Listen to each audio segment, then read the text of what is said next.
would you describe what you've already gotten accomplished, from your arrival to today? Yeah, I think collectively as a team, shoot, we're just trying to chase the best version of ourselves every day. Defensively, I'm just so happy with the way the guys have attacked this offseason, just in terms of their professionalism, their approach to every day. Every day they come in here, you see they attack the day with the right purpose and intentionality to go out there and just get better, which has been awesome. A few of the guys have talked about the energy that you bring. Yeah. And I don't want to be cliche, you're a relatively young guy, so you bring energy, but how do you approach bringing energy to film room, to practice field? First off, appreciate you saying I'm relatively young. All right, the grades don't necessarily reflect that. But, I think I tell guys, like, time plus energy equals production, right? If you're going to put in the time and you do it without energy, you're just not going to be that productive. But when you combine the two, which you're gonna be here anyway, and you bring some juice, you're gonna get the most out of your day. And I think, fortunately, we have a bunch of guys on this team, particularly defensively, that have that naturally. It's innate in them. And then the guys that sometimes lack that, they bring them along with them. So I just love being around the guys in general, just because of their work ethic and their habits. So for me, like, they think maybe that comes from me. Shoot, I'm feeding off of them just as much as they're feeding off me. So it's been awesome, just the synergy of it all. Your linebackers have the ability to go forward, backwards, sideline to sideline. It seems like that's kind of intentional, especially two guys that came in this year. What is their diverse skill set across D-Long, or Brooks? Yeah. What does that do for a defense to understand what you First off, I love that room, right? You talk about a room that brings juice and attacks the day every single day. It's them, right? And it's led by Joe Barry, who does a tremendous job with them. In this league, with the way offenses are trying to attack you both vertically and horizontally and trying to space out the entire field, you better have linebackers who can do that. It's not like back in the day when I was playing, right, and you're getting a lot of lead and ISO, and you better have a guy that's going to thumper and throw it up in there. The league has kind of transitioned away from that. So you still need physicality there, but at that position, you better have athletes. And fortunately, I think we have a bunch in there. With their defensive line, obviously there are a number of different guys, a number of different body types. How versatile do they have to be? And I know you're going to do multiple fronts, but do you have to have varying skill sets in that group? Yeah, absolutely. I think you need to have the right balance of guys who I like to call grinders, right? Guys who are going to go there and change the math in the middle, whether that's with mass or just elite technique. And then you need your guys that are kind of in between, that are tweeners, guys that can both do that, yet are athletic enough and have the skill set to both win in pass rush, whether that's be with power or with finesse. So you're always looking for the right balance and combination of that, and making sure that you have enough of each. I think we have that. I think we have that. I think a lot of the guys may not necessarily be household names, but I think they're all guys that have had a taste of production in this league, and their best years are probably yet to come. You have typically, and you coach the defensive lines, you've used a heavy rotation. That's what you're known for. Is that just your approach, that you believe that you're best in waves? Yeah, it's kind of like the tsunami approach, right? I'm half Samoan. I lived in Hawaii for a little while, and they always say, like, the first wave of the tsunami does damage, but the second wave does the most damage. So for me, like, sometimes people get overly concerned about who's starting the football games. That means nothing to me. I want to know who's finishing the football games. And I think you have your best chance at finishing football games when guys are fresh. All right, you can't do that at every position, but particularly when there's bigs out there running around in this heat, you're going to want to rotate them a little bit. Beyond you, just coming in, also a lot of the new assistants just under you on the defense. Can you explain sort of the thought process behind the turnover and some of those guys specifically, what makes them the right fits? Yeah, love the staff, right? And I think our players feed off just like just our collaboration and the way that we work together. One, we do play staff basketball every Tuesday and Thursday, so if anybody's interested in looking at a very non-athletic basketball game that looks like a 40+ and over league, you can come watch us on Tuesday and Thursday. It's pretty ugly. We can cover it? Yeah, the wives are not happy with us right now because we all come home with injuries. All right, we have a full injury report if anybody's interested. But, between me and Mike, we obviously wanted to build a group of guys that not only had high FBI, right, football intelligence, but more importantly, you wanted a bunch of guys that actually cared about their players.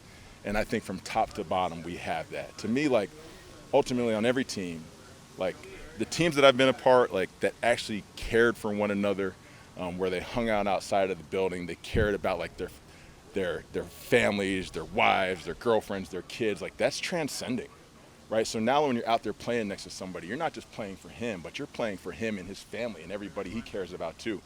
So I think as a staff defensively, I'm always trying to feed into that and making sure we're as close as we can possibly be, because when adversity does inevitably hit, those are the type of guys you want to be in the foxhole with. The media used to play pickup basketball every day in the middle of the day when you were showering. During training camp, that is true. See? But then there were too many ACLs and MCLs. Yes. Trust. You see, I got a sleeve on right now, and that is not from just like So who's the fouler? normal wear and tear. What's that? Who's the fouler? Who's the worst fouler? Whew, there is rumor that it may be a D-line coach of ours. All right, Okay. he claims everything's clean. I can't say. You got to go to tape and find out. But fortunately, there's nobody out there that limits him to 6. What have you learned about Coach McDaniel in terms of the best way to mesh with him? How'd you get that Yeah. going? So I've actually known Mike since 2006, and the thing I respect most about him is, like, people think he's unique, right? He's a breath of fresh air to the profession. To me, he's who he's always been, and I think that's what I respect most about him. I've been around guys who have been put in that position where they now have some power and authority, and you've seen them kind of change, like who they were from a personality standpoint. He is the exact same guy I've known for a long time. He's a better version of the guy he was in 2006. How competitive do you think training camp will be? I know sometimes guys share their plays prior to practices. And sometimes guys just kind of want to win the day. Yeah. What's your approach to that? I think always, particularly when you're going against one another, you want to be competitive. There's a bunch of alphas out here, but when you're practicing against your team, you want to be competitive and not combative. So we're always trying to walk that line, and I think our guys do an excellent job of that. You played for the Ravens. You've been coached on some great staffs in Houston. You've been under Mario Crennel. Where do you get your influences from? Oh, man, from all over, right? I think you take bits and pieces from everybody along this journey, both the good and the bad. The most positive influences I've had are probably Romeo Crennel, Mike McDonald, Wink Martindale, Rex Ryan, Urban Meyer. I mean, the list goes on and on and on. And then in taking bits and pieces of them, you always got to stay true to yourself and who you are. So I'm truly appreciative for all the experiences along the way. They've helped shape who I am. And in the process, I hope to have that same influence on some of the guys that now work under me. Now, you had an opportunity to be defensive coordinator in Houston. Mm-hmm. What did you learn from that experience there that helped shape who you could become now? Yeah, so many things during that experience, right? Because there wasn't a lot of adversity thrown at us that particular year. You're talking about COVID, talking about a head coach getting fired mid-season, and how you're going to try to right the ship and keep it all together.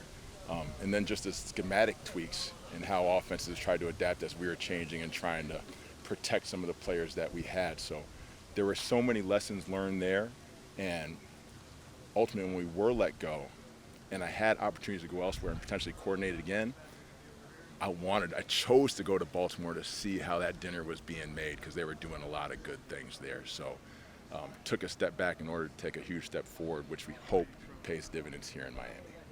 We talked to Kendall Fuller earlier. How does his skill set align with what you ask of the corners? So you talk about that guy that has tremendous football IQ, that knows his skill set and can take all the pre-snap information that is given to him and then apply it. And then he's played in every coverage scheme known to man. So just his vet savvy, his presence, the professionalism he shows every day is going to have a tremendous influence on all these guys. And then when you combine him both with Jalen Ramsey and the influence he can have on some of the younger corners we have, right, the Cam Smiths of the world, Ethan Bonners, I mean, I'm so grateful for him being here, man. He's just such a calming presence back there at the corner position. Frank, offense ranked number one in the league in total yardage last year. Then in the offseason, you had skilled position players like Jonnu Smith, Odell Beckham, Jalen Wright in the draft. I'm not going to say what's the expectation, but how excited about the opportunity to maybe take even another step in the next level? Yeah, just the guys who were able to get here has been awesome. And then, I mean, the reality is that we look at, all right, past success doesn't dictate any future outcomes. So it's basically for us, okay, what do we learn from this season? Where are areas that we think we can grow?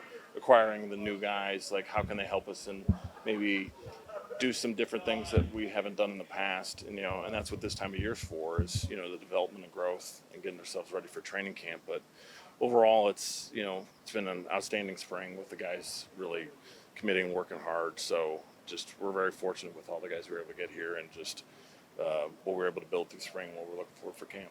I like that you said that past success is not doesn't determine your future.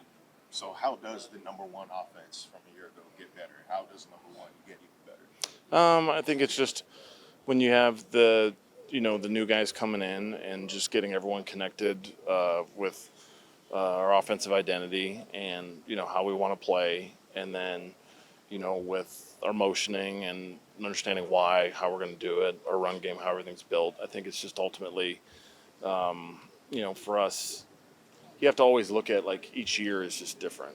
So it's as we acquire the guys for this year, and then we're going through the off season to teach our approach, the philosophy, how we try and move the pieces to attack the defense. I just think it's just you always look to the reset of the process, and you really, as a coach, as we end the season, we evaluate what we went through with last season, where can we get better, and then now we're implementing it through. Ultimately, where can we get better? Well, individual techniques, understanding of things. Maybe in season we had some game plan plays that we liked, get more manpower on it to be able to, make it into our core, just stuff like that. But I think ultimately it starts with our individual process. How can we each individually get better? And starts with those coaches through the off season, and now working with the guys just to get better techniques, fundamentals. So in times like these, where spring practice, OTA, mini camp, where if you're learning a new system, time might be spent on more install than refinement. What is how are practices divided up? Sure. When you've got the same core together for the past 3 years. I think it's actually, our approach is maybe a little different than other places that, I've been in, or just any of us, is we try and make sure that we understand how to play fundamentally sound within our position. So not as much the scheme is going to come, but it's making sure that in spring we have this time where really you have 2 weeks of phase one where you're in the classroom, 3 weeks of phase two with you're not going against anyone. And those 3 weeks are the first time you really don't have an opponent or someone you're going against. So, in OTAs you have an opponent, the defense. So we really use that phase one, phase two to really focus on, how can I get better as a player, so we make sure that we communicate areas that we think we have proven to growth and have the dialogue with them. So we use those 3 weeks as is it releases, top of the route separation techniques, blocking, or motion block, whatever it is specific. Then you build into the scheme. So we start with the person, how we can improve, and then we add the scheme as we go. So it's kind of reverse. A lot of people rush the scheme, and then you're kind of learning what I need to do inside of it, as opposed to, we deconstruct and go, all right, the individual, all right, and build what we need to do as we lightly layer the scheme, and then we push the scheme as we get into really the group work in phase three and OTAs. So it's taking advantage of a period where you don't have to worry about, like you said, beating an opponent or what your opponent is doing. It's a time where you can kind of be introspective and say. Exactly. So it's we could block an opponent on cans and air, but as opposed to we can use the time to get better at maybe something that the season tape showed us that individually we could get better at, or new guys are coming in. These are the things that we're going to require at the position, or new things we're looking at from our studying of ourselves, or other offenses and defenses in the league through all that approach. So that's kind of how we use the time. A little different than other places, but that's how we feel we can build, all right, for each player specifically, because we use the time to how we can best get better in it. How would you assess the progress of Patrick Paul through the offseason program? It's been like all guys coming out, especially linemen. It's getting used to, our terminology, the different guys you're playing with, And then also, like for us, fundamentally, just some differences from uh, college to us here. But overall, I mean, his working his butt off with Butch, Lemon, and Roman in the meeting rooms, getting the work in practice, spending the extra time, developing the camaraderie, especially with the older tackles. So everything so far we've seen, it's not offensive line play is always you're going to see it's going to grow and it's going to be, you know, to the observer you might see what looks like a good play there or a bad play here, but inside of it is like we can see the build of like the fundamental things that we think are going to be necessary, and he's done that as through the process where, hey, you learn sometimes through as a rookie through negative plays as much as you learn positive plays. So his approach has been awesome so far, and really excited to, continue this growth now that we've seen through spring to now, and when we get back to camp, really build, especially when we get to get pads on, because that's really where linemen learn. Like you're hitting a surface that maybe isn't what reality is going to be when the training camp comes. So it's like you're trying to make sure you teach the habits that are necessary when the real surface comes, and that's the pads and stuff like that. Frank, when you interview to be a head coach, what does that do for you? What does that do? I mean, I guess it's kind of an ego boost, and it raises your profile around the league. What does it do for you? And what has it done for you? My kids think I'm a lot cooler. That's number one. Yeah, that's one there. I don't know. Like I think you guys noticed, like with me, I just think the whole process through that was very humbling for me, because the years you put in to, get right at the precipice of like, wow, your dream, why you get into it. Obviously, that's why I got into coaching. But it also reminds me, like, hey, just because you had that opportunity doesn't mean it's guaranteed again. So it's make sure that for me, the reminder of every day to just, stick to whatever is necessary today, and be as present as I can to help the people that have given me the opportunity to be in this position. But yeah, it was an interesting experience. Learned a lot, and I think it's helped me be better here for Mike and Chris and just everyone in the program, because when you get challenged to think broader, it helps now when you go back to narrow, kind of being able to maybe see things, because you had to think about things, things that maybe you never would have thought about before, you thought about, but you had to really narrow down. So very humbling, and I'm very appreciative to all the people here that allowed me to be in this position. Without giving away too much, did you go into any interview with videos and the big notebooks and here's what I can do and that kind of thing? No, the initial process is very structured. So if I gave the whole gauntlet of all the stuff, as you guys know me, that would have been a very long day. So maybe in the future, but it was a very great process, and I'm just really, for me, just excited to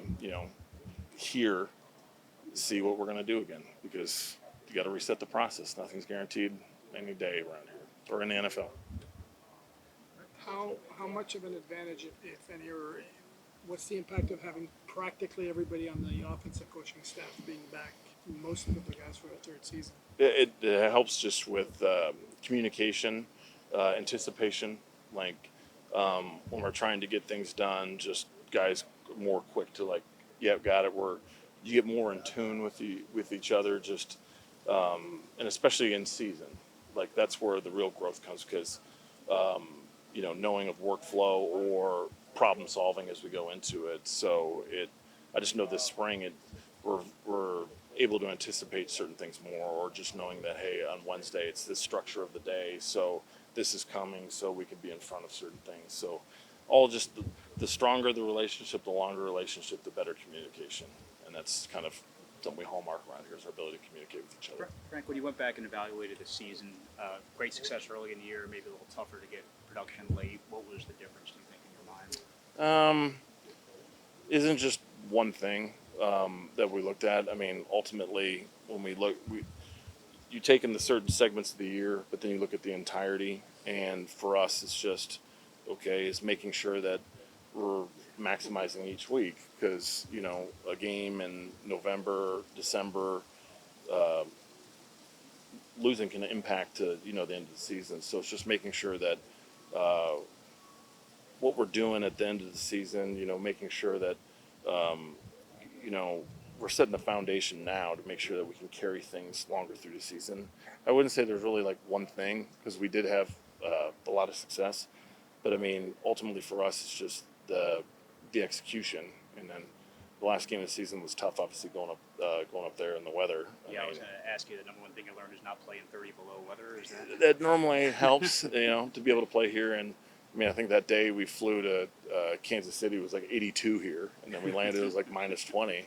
I mean, we were scraping frost off the press box, like in the deal. So, I mean, ultimately, but I think it teaches you how important each week is because the execution, our overall communication as a group, impacts each week, impacts our ability to be, play here at home in the playoffs. I guess one more follow-up, if I can. I'm sorry. Power running in those situations, that's cliche. You're able to run the ball, it travels and all that. Was that something you guys saw? Hey, maybe this is somewhere we need to get better. We can, if we have to play, there's a lot of cold weather cities in the AFC to have to play that power running game.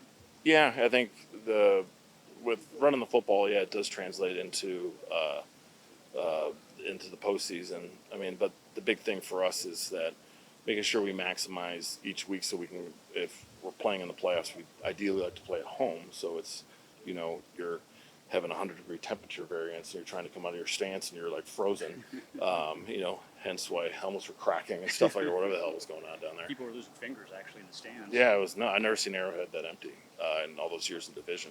But I mean, ultimately, it's like, okay, that was last season. What did we learn? All right, what are the areas that we think? And that's always we start this time of individually, position-wise, into the unit, into the team. So like right now, as we went through phase 1 to phase 2, individual to their position groups, and now into the unit.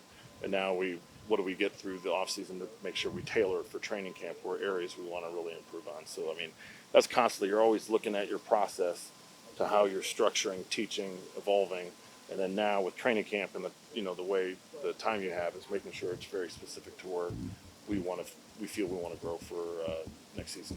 Coach, with just one football to go around, how difficult is it to find that balance of making sure everyone gets their touches, and especially with this upcoming season? Well, that's the fun part of the job, on offense is trying to, make sure that you use all the, the guys to their best abilities. So that's the fun part is making sure that we have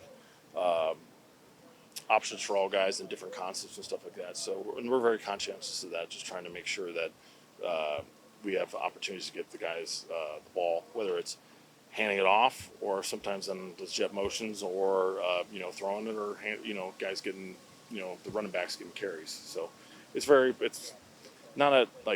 it's a fun challenge. Like all this is just one giant puzzle that we're always solving. And that's why you get into coaching, just trying to make it work. When you look at the possibilities, do you ever foresee this offense having 3 1,000 pass catchers, receivers, or tight ends, or I mean, we never try and. I mean, the ultimate goal for us is, statistics can be great. Our ultimate goal is to win a championship, and how do we do that? And that's to make sure we have efficiency in what we're doing and we're scoring points. And if however statistically that yields, great. But ultimately, our job is to make sure we gain yard, score points so that we can win the game, so we can win a championship. So how stats play out, it's not really like we're looking at that, chasing that. We're chasing each week is going to be a different challenge in how to win. And that's really ultimately what we're trying to do is each week what's going to be necessary. And, you lean on guys some weeks, and other weeks you're going to need another area to go, especially if people try and take away the passing game. You can lean on run. It works hand in hand together. Frank, I hope you haven't had to answer this, but I'm curious what you got out of the Panthers head coach interview job last year, and maybe how you take that going forward for your own career. Specifically for that one, that was first conversation, and I kind of learned how it went, and it was interesting to just how the process goes and communication with, an organization and your vision towards things. But, what we talked about before, but ultimately it came back to when you go through all that, what did I learn? It just really made me appreciative of the program we have here and the people we have here, because I wouldn't be in this position if it wasn't for the guys here or the people I've worked with in my past. So I think it just reinforces to me how fortunate I am to be here and why am I here today? So to do the job I need to do today. So yeah, and there's no guarantees I'll ever come back again. So I mean, my kids thought it was awesome and they still like talk about it, and I'm like, yeah, it's great, but Dad's got a job to do today, and that's to make sure that we're at our best for whatever's required today. You guys lead the league in offense again. I bet you'll get more of those interviews. Yeah, maybe. I mean, I'm if it happens, it happens. It'd be an awesome, but ultimately, the job is to do the job today, and I always kind of I don't know. A friend of mine owns his own company in Chicago, and we're talking about just certain things, and it's like the best way that you can be successful in the future is to make sure you maximize today and you focus on today and the needs of today, and then you work it to the best that needs to be done. All right, so do you have an open tryout kickoff job? I know some people have had safeties and linebackers. What's your plan? No. Well, we're still, as everybody is, we're looking at a lot of different things. But to me, I still think that the advantage for the kickoff team, where you can gain an advantage, is to have a kicker. Because the advantage is the ball on the ground before it's touched by the returner, which enables the cover team to go, and non-kickers are going to have a little bit more difficulty trying to hit that ball consistently. What have brainstorming sessions been like with something that's so new to different special teams units across the league? Oh, it's been fun. There's so many different avenues and aspects you look at, and some things you think you're really going to like, and then by the time you get out on the field and start looking at it, you're like, what was I ever thinking? And then there's things that maybe you didn't like, and then once you're out there and you're executing and you're seeing it live, you're like, maybe that's something we want to build on. But to me, the main part of this play is really two things. Number one, it is going to be a play that starts unlike any play has ever started. It starts with the ball either being caught or the ball hitting the ground. As opposed to every other play, it's either the snap or what we're all used to, the ball being kicked. So that's a completely different animal. Secondly, the space aspect, completely different. However, once all that stuff, you take all that out, you're still doing the same thing. It's still blocking, getting off of blocks, and tackling. However, that space differential may enable to use and maybe look at some different players. Yeah, exactly. What type of body types are we talking about now, since it's mostly close quarters? Honestly, right now we are looking at everything and anybody. Mm-hmm. We are not eliminating anyone when it comes to position groups that maybe weren't part of that aspect over the last couple of years.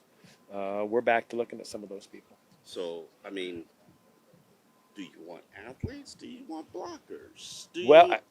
Ideally, your blockers are athletes, or your athletes are good blockers. But it's a combination of, are we saying, could it be offensive linemen? Yeah. Could it be tight ends? Yeah. Could it be linebackers? Yeah. So I think you're going to have the numbers of eligible players that we have hasn't changed. We're still going to have the same active list. So you still are working off the same nucleus of these are the only bodies you have. But I do think that some of the aspects of the play may enable some guys that haven't been part of the play now to become part of the play. I've heard the theory that teams are basically not going to unleash what they're doing during the exhibition season, and they're going to save it for the regular season. Do you think that that's true or fair? I don't know, and we're not there. I haven't even begun to even think about that yet. We're still weeding out what we like, what we don't like, what we think can gain us an advantage. What do we got to prepare for that we may think other teams may try? So right now, this whole spring's been it's been a great experience because we're looking at things and doing things that I never thought I'd be doing. How does the XFL's film come into play here? Well, it was a good starting point, but then everything changed. For them, everything was 10 on 10 within 5 yards, and that was it. We have a little bit more maneuverability and flexibility in terms of up front being able to have two guys off, being able to have two returners, being able to move those guys wherever you want them as long as they're starting inside the 20. To be able to take one of those guys and add them to the front and have no limitations on where you can put that guy to maybe enable some more double teams and traps. So we have a lot more flexibility in what we do, but it was a great starting point to be able to put tape on him and say, wow, I never thought of that, or wow, that's could be a real problem. Danny, what was your input on this whole process? Did you speak up to Tuck Bones and all those guys? Oh yeah, it was a great thing. That was probably the nicest thing about it. You know, as special teams coaches, we're the one group that, you know, has a great camaraderie and communication as a group, but then yet on Sunday we're the only guys that go out there and try and beat the other guy. You know, the offensive line group, they think they're all tight, but they don't compete against one another. So to be able to sit there in a group and multiple groups, small groups, big groups, and be able to talk about thoughts, and you know, there were some great things brought up, and there were some things that were brought up, and people were, you know, like anything else. I don't like that. So it was a great seminar as a group. I wanted to get a final question for me on the returners. Does it change the body type, the speed, power, breaking tackle? Until you know what balls you get, I don't know. You know, because we don't know what we're getting yet. You know, we don't know if people are they going to kick it high and deep down the middle? Are they going to high and deep and outside? They're going to try and kick line drives. They're going to try and kick knuckleballs. So until you know what you're getting, I don't think you can answer that. But I still think it's going to be you want talented guys. You got to be able to make guys miss. You got to be able to close space in a hurry. You got to be able to make somebody miss in a phone booth. And if you can do those, you know, now everybody wants more of those guys. Yeah. So we'll see. Gotcha. Thank you. What do you think Thank week you. one will be like ultimately? Will it just be a tremendous element of surprise? I think it all depends on what game you're watching. I really believe that. I think, you know, if you're watching Thursday night, the opener in Kansas City, and then you watch all the games Sunday, and then you watch what's happening on Monday night, based on what games you watch, you could see 4 or 5 completely different approaches, both on the kickoff and the return, based on what game you're watching. I mean, you sit there Sunday and watch a 1, a 4:30, and an 8 o'clock Sunday night game, you could see a whole lot of different things. And any indications early on what could be best alignment in the 20-yard receiving zone? We've seen. I know we can't maybe disclose what we've seen you guys do so far, but I know what I'm thinking, yeah. because you know, it's really based on where the advantages come from, and trying to defend those advantages. And I'm talking about the advantages of the kickoff team and how we want to try and help ourselves.